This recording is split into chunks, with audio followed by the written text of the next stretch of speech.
好啦，下邊咧就係、其實就會同你講翻咧點樣去 determine 嗰個 molar volume of any gas 啊？點樣揾個 molar volume 出嚟？嗱，而家我哋知道佢係24 dm/mol 啦，但係點樣揾出嚟嘅咧？一開始啲科學家咁就因為咧嗱，假設咧首先有一啲嘅呢個嘅reaction 啦，咁有啲嘅 magnesium 擺咗落去啦，咁然後咧佢就會 react with hydrochloric acid 啦，所有嘅 magnesium 就 react 晒，然後泵出嚟，然後呢個位置咧應該脹咗嘅一啲嘅空間咧，其實就係一啲嘅 hydrogen gas collector 啦。好，咁首先一開始咧就將 known mass 即係一啲嘅magnesium 啦，limiting 嘅 magnesium 啦，擺落去同呢個嘅 hydrochloric acid 去 react 啦。咁所有 magnesium，譬如你唔知啦，譬如10 gram 嘅 magnesium 啦，react 晒嘅時候，咁然後咪有啲嘅 hydrogen gas 會呢個嘅 push 嗰個嘅gas syringe 咯。咁然後見到呢個 volume 其實就係啲 hydrogen gas 放出嚟嘅咯。好啦，當所有嘅 magnesium react 咗嘅時候咧，就有 hydrogen gas 係 produce 啦，and collected by gas syringe 啦。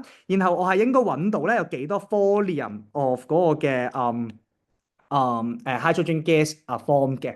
好，而同一時間你做翻一個嘅 equation 嘅時候，magnesium 係會同 hydrochloric acid 去 react 啦，然後 form magnesium chloride 同埋 H2 啦。嗱 balance 翻條 equation 嘅時候咧，嗱呢個係hydrochloric acid 一定係 in excess 噶嘛。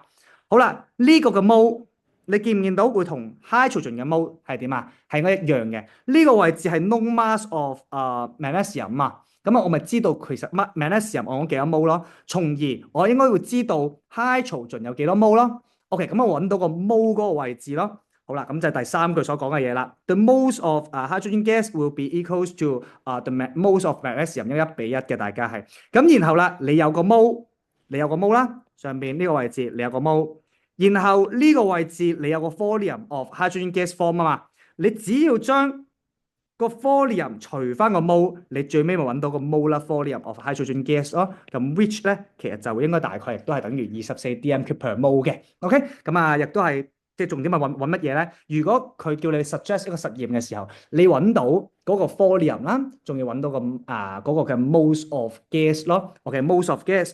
然後將個 volume 除翻個 moles of gas 咧，你就揾到個 molar volume 啦。OK，即係用翻呢一條式啫。OK，咁呢個就係個實驗嗰個嘅內容啦。咁大家應該識有一年 DSE 考過去 design 一個 experiment 咧，去揾個 molar volume 嘅，唔係就咁背咗24佢嘅。好，咁呢度就講咗咧點樣揾個 molar volume 同 molar volume 係乜嘢啊？